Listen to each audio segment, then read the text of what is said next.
புதிய நாடாளுமன்ற திறப்பு விழாவில் பங்கேற்க தமிழ்நாட்டிலிருந்து டெல்லி சென்ற ஆதீனங்கள் பிரதமருக்கு ஆசி வழங்கி வாழ்த்து தெரிவித்தனர். புதிய நாடாளுமன்ற கட்டிட திறப்பு விழாவில் பங்கேற்பதற்காக தமிழ்நாட்டைச் சேர்ந்த திருவாவடுதுறை உள்ளிட்ட 20 ஆதீனங்களுக்கு அழைப்பு விடுக்கப்பட்டது. இதனையடுத்து விமானம் மூலம் டெல்லி சென்ற ஆதீனங்களுக்கு பூரண கும்ப மரியாதை அளிக்கப்பட்டது.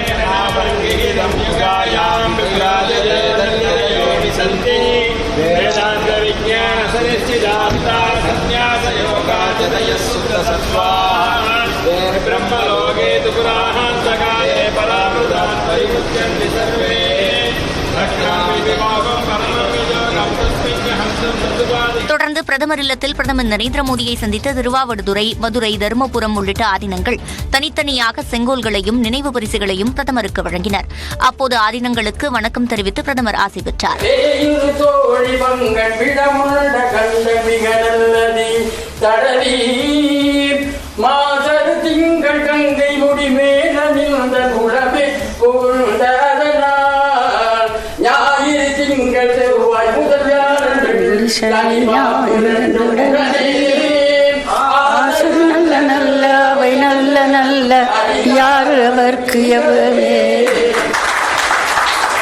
ஆதீனங்கள் சார்பில் பிரதமர் மோடியிடம் செங்கோல்கள் பரிசாக வழங்கப்பட்ட நிலையில் நாடாளுமன்ற திறப்பின் போது 1947 வழங்கப்பட்ட செங்கோல் வழங்கப்பட உள்ளது.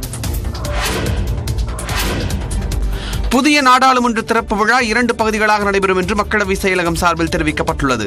டெல்லியில் ஞாயிற்றுக்கிழமை புதிய நாடாளுமன்ற கட்டிடத்தை பிரதமர் நரேந்திர மோடி மற்றும் மக்களவை சபாநாயகர் ஓம் பிர்லா ஆகியோர் திறந்து வைக்கின்றனர். அதன்படி விழாவின் முதல் பகுதியாக காலை 7 மணிக்கு நாடாளுமன்ற வளாகத்தில் உள்ள காந்தி சிலை அருகே மத சடங்குகள் மற்றும் வழிபாடுகள் நடைபெறும் என்று தெரிவிக்கப்பட்டுள்ளது. இதில் நாடு முழுவதிலும் இருந்து வரவழைக்கப்பட்ட மத குருக்கள் பங்கேற்க உள்ளனர். அதனைத் தொடர்ந்து பல்வேறு மதங்களின் நம்பிக்கைப்படி பிரார்த்தனைகளும் நடைபெறவிருக்கிறது. அதன் பிறகு பாரம்பரிய முறைப்படி பிரதமர் மோடி செங்கோல் வழங்கப்பட உள்ளது. இந்த நிகழ்ச்சி காலை 8 மணி முதல் 9 மணி வரை நடைபெறுகிறது. பின்னர் காலை 11:30 மணிக்கு மேல் மக்களவை அறையில் தேசிய கீதத்துடன் 2ஆம் கட்ட திறப்பு விழா தொடங்கும் என்று எதிர்பார்க்கப்படுகிறது. தொடர்ந்து மதியம் 1 மணிக்கு 75 ரூபாய் நாணயத்தை பிரதமர் மோடி வெளியிடுவார் என்று கூறப்பட்டுள்ளது. நிகழ்ச்சியின் தொடக்க உரையை மக்களவை சபாநாயகரும் இறுதி உரையை பிரதமரும் நிகழ்த்த உள்ளனர். இதில் முன்னாள் துணை குடியரசுத் தலைவர் வெங்கையா நாயுடு, மாநிலங்களவை துணைத் தலைவர் ஹரிவன்ஷ் உள்ளிட்ட பலரும் கலந்து கொள்ள உள்ளனர். டெல்லியில் 970 கோடி ரூபாயில் அதிநவீன வசதிகளுடன் புதிய நாடாளுமன்ற கட்டிடம் கட்டப்பட்டுள்ளது. 18 ஏக்கரில் 64,500 சதுர மீட்டர் பரப்பளவில் முக்கோண வடிவில் புதிய நாடாளுமன்றம் உருவாக்கப்பட்டுள்ளது. 2 ஆண்டுகள் 5 மாதங்கள் 18 நாட்களில் கட்டி முடிக்கப்பட்டுள்ளது. மக்களவை மற்றும் மாநிலங்களவை உறுப்பினர்கள் 1272 பேர் அமரும் வகையில் இருக்கைகள் அமைக்கப்பட்டுள்ளன. உறுப்பினர்கள் வாக்களிக்க வசதியாக பயோமெட்ரிக், டிஜிட்டல் மொழிபெயர்ப்பு சாதனங்கள், மைக்ரோபோன் நிறுவப்பட்டுள்ளன. சபாநாயகர் மீது எம்பிக்கள் காகிதங்கள் உள்ளிட்டவற்றை வீச முடியாத அளவிற்கு அவரது இருக்கை உயரமாக அமைக்கப்பட்டுள்ளது. ஒவ்வொரு உறுப்பினரின் இருக்கையிலும் மல்டிமீடியா காட்சி வசதியும் உள்ளது. கேலரிகளில் எங்கு அமர்ந்தாலும் தெளிவாக தெரியும் வகையில் இருக்கைகள் ஏற்பாடு செய்யப்பட்டுள்ளன. ஊடகங்களுக்கு 530 இடங்கள் ஒதுக்கப்பட்டுள்ள நிலையில் பிரதான வாயில்களுக்கு அறிவு, சக்தி, கர்மா என பெயர் சூட்டப்பட்டுள்ளன. 3 வாயில்களுக்கு அருகில் இந்திய வரலாற்றை அறியும் வகையில் வெண்கலப் படங்கள் நிறுவப்பட்டுள்ளன. மகாத்மா காந்தி, வல்லபாய் பட்டேல், அம்பேத்கர் வெண்கல சிலைகள், அனைத்து மாநிலங்களின் ஓவியங்கள் உள்ளிட்டவை வைக்கப்பட்டுள்ளன. நிலநடுக்கத்தால் பாதிக்காத அளவிற்கு வலிமையாகவும் தொழில்நுட்பத்துடன் நாடாளுமன்ற கட்டிடம் வடிவமைக்கப்பட்டுள்ளது. நாடாளுமன்றத்தின் உச்சியில் அசோகர் சின்னம் பொருத்தப்பட்டுள்ளது. புதிய நாடாளுமன்ற திறப்பு விழாவையொட்டி பிரதமர் மோடிக்கு அதிமுக பொதுச் செயலாளர் எடப்பாடி பழனிசாமி வாழ்த்து கடிதம் அனுப்பியுள்ளார். வானோக்கி வாழும் உலகெல்லாம் மன்னவன் கோல் நோக்கி வாழுங்குடி என்ற திருக்குறளை மேற்கோள் காட்டி எழுதியுள்ள கடிதத்தில் குறிப்பிட்ட காலத்திற்குள் நாடாளுமன்றம் கட்டப்பட்டதற்கு வாழ்த்து தெரிவித்துள்ளார். புதிய நாடாளுமன்றத்தில் செங்கோல் நிறுவப்படுவதை தமிழர்கள் கலாச்சாரத்திற்கு கிடைத்த மிகப்பெரிய அங்கீகாரம் என்றும் இதை திருவிழாவாக கொண்டாட வேண்டும் எனவும் டெல்லியில் மத்திய அமைச்சர் எல் முருகன் கூறினார். புதிதாக பாராளுமன்றம் கட்டப்படும். அந்த பாராளுமன்றத்தில் செங்கோலை நிறுவுவது தமிழர்கள் நாம் ஒவ்வொருவருக்கும் கிடைத்த கௌரவம், நம்முடைய பண்பாட்டுக்கு கிடைத்த கௌரவம். நாம் அனைவரும் இதை கொண்டாடுகின்ற தருணமாக இருக்கிறது. தமிழர்களின் பாரம்பரியமான செங்கோல் நாடாளுமன்றத்தில் வைப்பது தமிழக மக்களுக்கு மகிழ்ச்சி அளிப்பதாகவும் அதை தான் வரவேற்பதாகவும் ஓ பன்னீர்செல்வம் மதுரையில் தெரிவித்தார். தமிழகத்துடைய பாரம்பரியமான செங்கோல் நாடாளுமன்றத்தில் வைப்பதில் உள்ளபடியே தமிழக மக்கள் மகிழ்ச்சியோடு இருக்கிறார். நான் அதை முழுமையாக வரவேற்கிறேன். பிரதமரிடம் செங்கோல் கொடுப்பதால் தமிழர்களுக்கு எந்த பயனும் இல்லை என நாம் தமிழர் கட்சி ஒருங்கிணைப்பாளர் சீமான் தஞ்சையில் விமர்சனம் செய்தார். என்ன எங்களுக்கு தமிழருக்கும் இந்த பெருமை சேர்ந்துருச்சு இத்தனை ஆண்டுகளில். இப்போ இது கொடுத்து என்ன ஆகுது? ஒன்றும் இல்லை, இது நம்மளை அவமதிக்கிறது தான். இதுல எல்லாம் நமக்கு என்ன பெருமை வந்துடுது? தேசத்தின் நலன் கருதி நாடாளுமன்ற திறப்பு விழாவை வரவேற்பதாக கூறியுள்ள மக்கள் நீதி மய்யம் தலைவர் கமல்ஹாசன் விழாவிற்கு குடியரசுத் தலைவரை அழைக்காததை தாம் எதிர்ப்பதாகவும் டுவிட்டரில் கருத்து தெரிவித்துள்ளார். தமிழ்நாட்டில் உள்ள கோமாட்சு தொழிற்சாலையை விரிவாக்கம் செய்வது குறித்து உரிய ஆய்வு மேற்கொண்டு நடவடிக்கை எடுப்பதாக அந்நிறுவன அதிகாரிகள் முதலமைச்சர் மு.க.ஸ்டாலினிடம் உறுதியளித்துள்ளனர். முதலீடுகளை ஈர்ப்பதற்காக ஜப்பான் சென்றுள்ள முதலமைச்சர் மு.க.ஸ்டாலின் ஒசாகா நகரில் நடைபெற்ற முதலீட்டாளர்கள் மாநாட்டில் பங்கேற்றார்.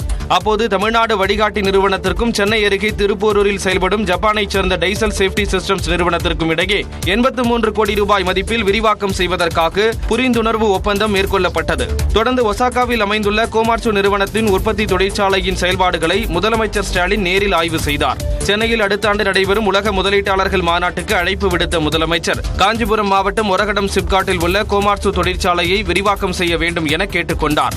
உரிய ஆய்வு மேற்கொண்டு நடவடிக்கை எடுப்பதாக நிறுவன அதிகாரிகள் உறுதியளித்தனர். ஒரகடம் சிப்காட் தொழிற்பேட்டையில் சுரங்க உபகரணங்கள், ஹைட்ராலிக் அகழாய்வு எந்திரம் போன்றவற்றை உலகளாவிய தரநிலையுடன் தயாரித்து சர்வதேச சந்தை தேவைகளை கோமாட்சு நிறுவனம் பூர்த்தி செய்து வருவது குறிப்பிடத்தக்கது.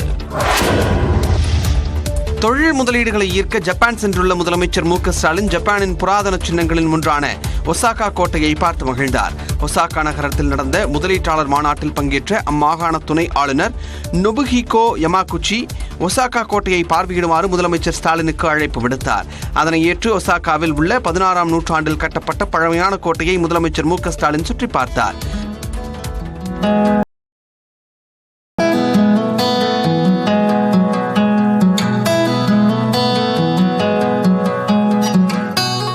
$61,000 சதுர மீட்டர் பரப்பளவு கொண்ட இக்கோட்டை ஒசாகாவின் பாரம்பரிய சொத்துக்களில் ஒன்றாக கருதப்படுகிறது.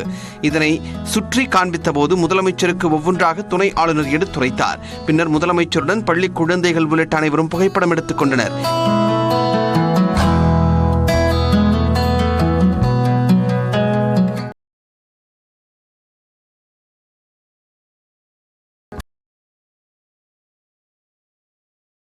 இக்கோட்டையில் அகழிகள்,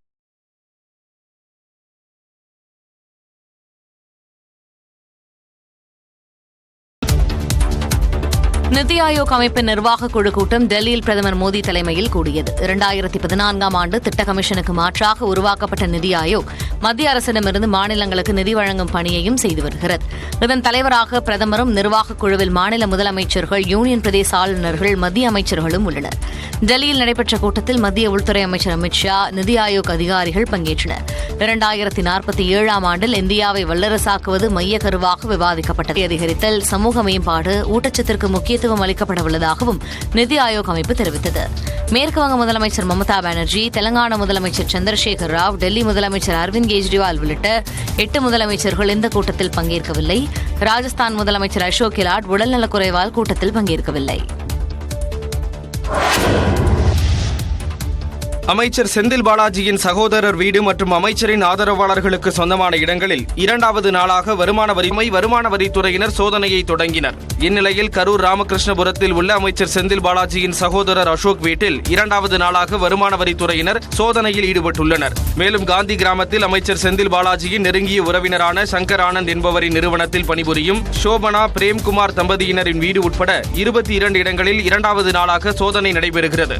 அசம்பாவிதங்களை தவிர்க்க மத்திய தொழில் பாதுகாப்பு படையினரோடு 100க்கும் மேற்பட்ட காவல்துறையினர் பாதுகாப்பு பணியில் ஈடுபட்டுள்ளனர்.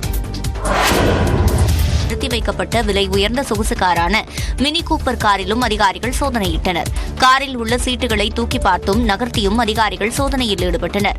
தொண்டாமுத்தூரில் அரவிந்தின் மனைவி காயத்ரி நடத்தி வரும் போதை மறுவாழ்வு மையத்திலும் சோதனை நடத்தப்படுகிறது. பொள்ளாச்சி அருகே பணப்பட்டி கிராமத்தில் அமைச்சர் செந்தில் பாலாஜியின் உறவினர் நடத்தி வரும் கல்குவாரி மற்றும் எம்சாண்ட் யூனிட்களில் வருமான வரி சோதனை நடைபெறுகிறது. இந்நிலையில் ஈரோடு செங்கோடம்பள்ளத்தில் அமைச்சர் செந்தில் பாலாஜி நண்பரான சச்சிதானந்தம் வீட்டில் 2வது நாள் அமைச்சர் செந்தில் பாலாஜிக்கு நெருக்கமானவர் என்பது குறிப்பிடத்தக்கது. மேலும் பல்வேறு செய்திகளை பார்க்கலாம் சிறிய இடைவேளைக்கு பிறகு.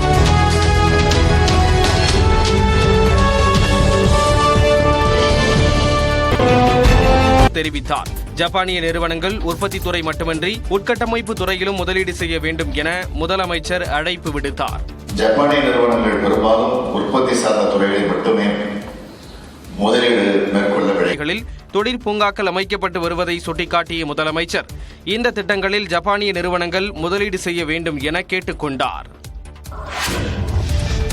புதிய நாடாளுமன்ற கட்டடத்தின் முதல் காட்சியை மத்திய அரசு வெளியிட்டுள்ளது. டெல்லியில் புதிய நாடாளுமன்ற கட்டடத்தை பிரதமர் மோடி வரும் ஞாயிற்றுக்கிழமை திறந்து வைக்கிறார். 65,000 சதுர மீட்டர் பரப்பளவில் முக்கோண வடிவில் கட்டப்பட்டுள்ள பிரம்மாண்ட நாடாளுமன்றத்தின் முதல் காட்சி வெளியாகியுள்ளது.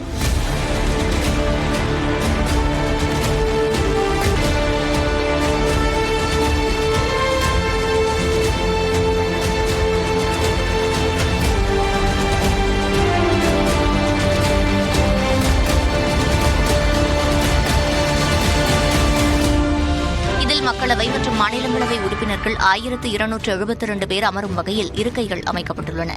நாடாளுமன்றத்தின் உச்சியில் அசோகர் சின்னம் பொருத்தப்பட்டுள்ளது. சுமார் 970 கோடி ரூபாய் செலவில் நாடாளுமன்ற கட்டடம் அமைக்கப்பட்டிருப்பது குறிப்பிடத்தக்கது.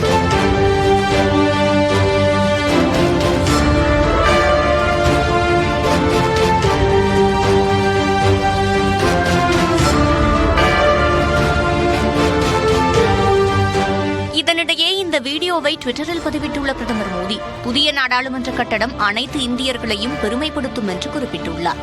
அனைவரும் தங்கள் எண்ணத்தை குரல் மூலம் இந்த வீடியோவுடன் பகிருமாறும் பிரதமர் வேண்டுகோள் விடுத்துள்ளார். மை பார்லிமெண்ட் தமிழ்நாட்டில் 1 முதல் 12ஆம் வகுப்பு வரையிலான மாணவர்களுக்கு பள்ளி திறக்கும் தேதி 7ஆம் தேதிக்கு ஒத்திவைக்கப்படுவதாக பள்ளிக்கல்வித்துறை அமைச்சர் அன்பில் மகேஷ் அறிவித்துள்ளார். கோடை விடுமுறைக்கு பிறகு தமிழ்நாட்டில் 6 முதல் 12ஆம் வகுப்பு வரையிலான மாணவர்களுக்கு ஜூன் 1ஆம் தேதியும் 1 முதல் 5ஆம் வகுப்பு வரையிலான மாணவர்களுக்கு ஜூன் 5ஆம் தேதியும் பள்ளிகள் திறக்கப்படும் என அறிவிக்கப்பட்டிருந்தது. கோடை வெயில் சுட்டரிப்பதால் பள்ளிகள் திறப்பை தள்ளி வைக்க வேண்டும் என கோரிக்கை எழுந்தது. இதுகுறித்து சென்னையில் மாவட்ட முதன்மை கல்வி அலுவலர்களுடன் அமைச்சர் அன்பில் மகேஷ் ஆலோசனை நடத்தினார். இந்நிலையில் செய்தியாளர்களுக்கு பேட்டியளித்த அமைச்சர் முதலமைச்சரின் உத்தரவின் பேரில் பள்ளிகள் திறப்பு தள்ளி வைக்கப்படுவதாக தெரிவித்தார். 1ஆம் வகுப்பிலிருந்து 12ஆம் வகுப்பு வரை படிக்கின்ற மாணவ செல்வங்களுக்கான பள்ளிக்கூடங்கள் திறக்கின்ற தேதியை ஜூன் மாதம் 7ஆம் தேதி என்று அறிவித்திருக்கின்றார்கள். அரசு மற்றும் அரசு உதவி பெறும் பள்ளிகள், தனியார் பள்ளிகளிலும் 7ஆம் தேதியே வகுப்புகள் தொடங்கும் என்றும் மாணவர்களின் உடல்நலை கருத்தில் கொண்டு முடிவு எடுக்கப்பட்டுள்ளதாகவும் உரையாற்றிய முதலமைச்சர் மு க ஸ்டாலின் தமிழ்நாட்டில் முதலீடு செய்ய முன்வர வேண்டும் என ஜப்பான் நிறுவனங்களுக்கு அழைப்பு விடுத்தார். ஜப்பான் நாட்டில் உள்ள ஒசாகாவில் நடைபெற்ற தொழில் முதலீட்டாளர்கள் மாநாட்டில் முதலமைச்சர் மு க ஸ்டாலின் கலந்து கொண்டார். மாநாட்டில் உரையாற்றிய அவர் ஜப்பானை சேர்ந்த பல்வேறு நிறுவனங்கள் ஏற்கனவே தமிழ்நாட்டில் வெற்றிகரமாக செயல்பட்டு வருவதை சுட்டிக்காட்டினார். இந்தியாவில் முதலீட்டாளர்களுக்கு உகந்த மாநிலமாக தமிழ்நாடு விளங்கி வருவதாகவும் புதிய தொழில்களை தொடங்குவது தற்போது மேலும் எளிதாக்கப்பட்டுள்ளதாகவும் தெரிவித்தார். ஜப்பானிய நிறுவனம் உற்பத்தி சார்ந்த துறைகளில் மட்டுமே முதலீடு மேற்கொள்ள விளைகின்றன. இந்நிலையை சற்று விரிவுபடுத்தி உட்கட்டமைப்பு மேம்பாட்டு திட்டங்களிலும் முதலீடு மேற்கொள்ள வருமாறு இத்தருணத்தில் உங்களுக்கு நான் அழைப்பு விடுக்கிறேன். ஜவுளி பூங்கா, மருத்துவ சாதன பூங்கா, உணவு பூங்கா உள்ளிட்ட பல்வேறு துறைகளில் தொழிற்பூங்காக்கள் அமைக்கப்பட்டு வருவதை சுட்டிக்காட்டிய முதலமைச்சர் இந்த திட்டங்களில் ஜப்பானிய நிறுவனங்கள் முதலீடு செய்ய வேண்டும் என கேட்டுக் கொண்டார். புதிய நாடாளுமன்ற கட்டடத்தின் முதல் காட்சியை மத்திய அரசு வெளியிட்டுள்ளது. டெல்லியில் புதிய நாடாளுமன்ற கட்டடத்தை பிரதமர் மோடி வரும் ஞாயிற்றுக்கிழமை திறந்து வைக்கிறார். 65,000 சதுர மீட்டர் பரப்பளவில் முக்கோண வடிவில் கட்டப்பட்டுள்ள பிரம்மாண்ட நாடாளுமன்றத்தின் முதல் காட்சி வெளியாகியுள்ளது.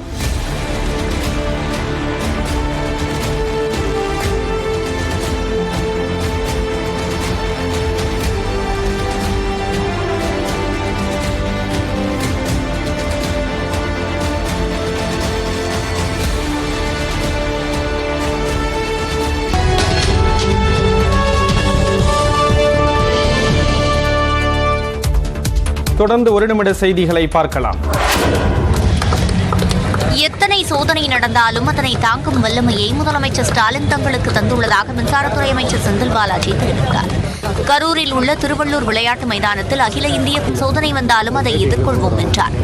இந்த வருமான வரித்துறை சோதனையை பொறுத்தவரை யாரும் வரி கட்டாமல் வரி ஏய்ப்பினால் இந்த சோதனை அல்ல. ஏற்கனவே வரியை செலுத்திக் கொண்டிருப்பவர்கள் இருந்தாலும் கூட இந்த சோதனை அவர்கள் எதிர்கொள்வதற்கு தயாராக இருக்கிறார். எதிர்க்கட்சித் தலைவராக இருக்க தகுதியில்லாதவர் எடப்பாடி பழனிசாமி என செந்தில் பாலாஜி விமர்சித்தார். வருமான வரித்துறை சோதனையின் போது சந்தேகத்தின் அடிப்படையில் மட்டுமே கட்சித் தொண்டர்கள் கேள்வி எழுப்பியதாக செந்தில் பாலாஜி கூறினார். வருமான வரித்துறைங்கிறது யாருக்கு தெரியும்? ஒரு ஐடி கார்டையாவது காட்டலாம்ல. நான் வருமான வரித்துறை அதிகாரிகள் ஐடி கார்டையாவது காட்டலாம்ல. நீங்க ரிப்போர்ட்டர்ஸ் ஐடி கார்டு வச்சிருக்கீங்க, எனக்கு எம்எல்ஏ ஐடி கார்டு இருக்கு. அது மாதிரி அவங்களுக்கு ஒரு ஐடி கார்டு இருக்குல்ல. அப்ப அந்த ஐடி கார்டை காட்டியிருந்தா இவ்வளவு பெரிய சம்பவங்கள் நடக்க தேவையில்லை. அதனால யாரும் பணி செய்ய விடாமல் தடுக்கவில்லை. வந்தவர்கள் உண்மையான வருமான வரித்துறை அதிகாரிகளா என்பதை ஆய்வு செய்வது ஒவ்வொருடைய கடமை. வருமான வரித்துறை அதிகாரிகளுக்கு முழு ஒத்துழைப்பு தருவோம் எனவும் அமைச்சர் உறுதியளித்தார். அமைச்சர் செந்தில் பாலாஜியின் சகோதரர் வீட்டில் சோதனை நடத்த முயன்றபோது திமுகவினரால் தாக்கப்பட்ட வருமான வரித்துறை பெண் அதிகாரி உட்பட 4 பேர் மீது காவல்துறை வழக்கு பதிவு செய்துள்ளது. கரூர் ராமகிருஷ்ணாபுரத்தில் வெள்ளிக்கிழமையன்று சோதனை நடத்த வந்த வருமான வரித்துறை அதிகாரிகளை திமுகவினர் முற்றுகையிட்டனர். மேலும் அதிகாரிகளின் கார் கண்ணாடி உடைக்கப்பட்டதால் அந்த பகுதியில் பரபரப்பு ஏற்பட்டது.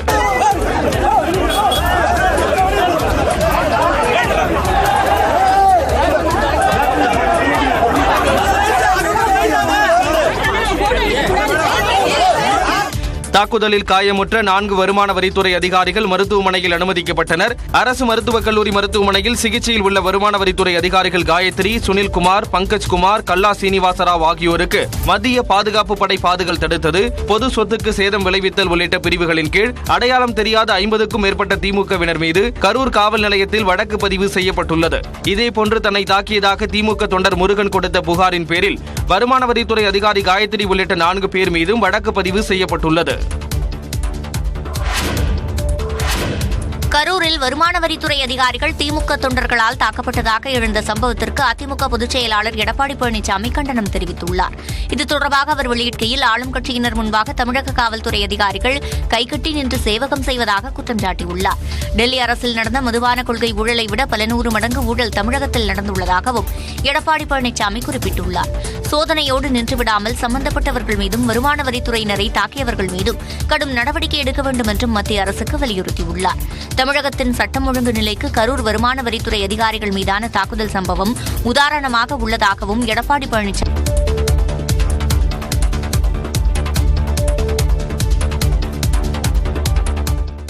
பிரதமர் நரேந்திர மோடி உரையாற்றி வருகிறார். அந்த காட்சிகளை நேரலையில் பார்க்கலாம். तो आपको काशी की भी बात बताऊंगा. धर्मपुरम आदीनम के स्वामी कुमार गुरुपरा तमिलनाडु से काशी गए थे. उन्होंने बनारस के केदार घाट पर केदारेश्वर मंदिर की स्थापना की थी. तमिलनाडु के तिरुपन्नदारु में काशी मठ का नाम भी काशी पर रखा गया. इस मठ के बारे में एक दिलचस्प जानकारी भी मुझे पता चली है. कहा जाता है कि तिरुपन्नदारु का काशी मठ तीर्थ यात्रियों को बैंकिंग सेवाएं उपलब्ध कराता था. बाद काशी में प्रमाण पत्र दिखाकर वो पैसे निकाल सकता था. इस तरह शैव सिद्धांत के अनुयायियों ने सिर्फ शिव भक्ति का प्रसार ही नहीं किया, बल्कि हमें एक दूसरे के करीब लाने का कार्य भी किया. पूज्य संतगण, सैकड़ों वर्षों की गुलामी के बाद भी तमिलनाडु की संस्कृति आज भी जीवंत और समृद्ध है. तो इसमें आदीनम जैसी महान और दिव्य परंपरा की भी बड़ी भूमिका है. इस परंपरा को जीवित रखने का दायित्व संत जनों ने तो निभाया ही है, साथ ही इसका श्रेय पीड़ित, शोषित कि उन्होंने इसकी रक्षा की, उसे आगे बढ़ाया. राष्ट्र के लिए योगदान के मामले में आपकी सभी संस्थाओं का इतिहास. புதிய நாடாளுமன்ற கட்டிடம் திறக்கப்பட இருக்கக்கூடிய நிலையில் ஆதீனங்கள் உடனான சந்திப்புக்கு பின் பிரதமர் உரை நிகழ்த்தினார். அந்த காட்சிகளை பார்த்தோம். அண்மை செய்திகளுக்கு தொடர்ந்து இணைந்திருங்கள். இது நியூஸ் 18 தமிழ்நாடு.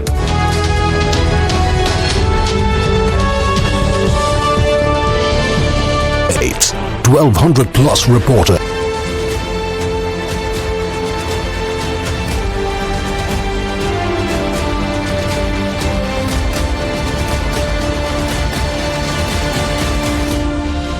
மக்களவை மற்றும் மாநிலங்களவை உறுப்பினர்கள் 1272 பேர் அமரும் வகையில் இருக்கைகள் அமைக்கப்பட்டுள்ளன. நாடாளுமன்றத்தின் உச்சியில் அசோகர் சின்னம் பொருத்தப்பட்டுள்ளது. சுமார் 970 கோடி ரூபாய் செலவில் நாடாளுமன்ற கட்டடம் அமைக்கப்பட்டிருப்பது குறிப்பிடத்தக்கது.